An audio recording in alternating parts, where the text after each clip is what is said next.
ህይወትና ከም መሳርሒ ሙዚቃ ንሕሰባ እሞ መሳጢትን ተሃራፊትን ሓቀይ ብጥንቃቅን ጥበብን እንተቃኒናያ እሞ ኣዝያ ኣገራሚት ትኸውን። እንኳዕ ናብ ቅኒት ዩቲዩብ ቻነል ብድሓን መጻኹም። ቅኒት ከም ስማ ኣተሓሳስባ ልምድን ዕላማን ብምቕናይ ሙሉእ ዓቕምኻ ንምጥቃም እትሕግዝ ቻነል እያ። ኣብዛ ቻነል እዚኣ ነገራት ብቐሊሉ ዝንጽሩን ህይወት ክቕይሩ ዝኽእሉን መጽሓፍቲ ጸሚቑና ነቕርብ። ካብ ዕውታት ሰባት ኣነቓቓሕቲ ቃለ መጠይቕ ከምኡውን ብድሆታት ምሳዓር ዝሕግዙ ናይ ህይወት ትምህርትን ተመኩረን ንዝርግሕ።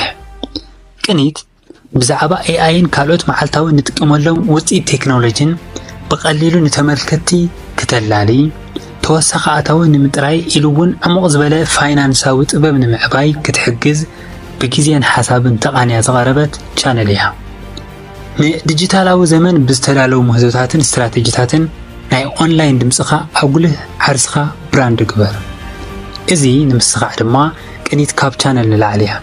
ንመንእሰያት ዓቕሚ ትፈጥር ናይ ለውጢ ማዕበል እያ። ዕላማ ተቀጻጽል ከምኡውን ደው ዘይብል ዕቤት ንምምጻእ ነዳዲ ትውስኽ ቅኒት ሓሳባት እያ።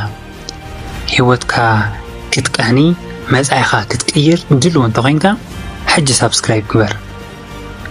ቅኒት ሓሳባት ንዝሓሸ መጻኢ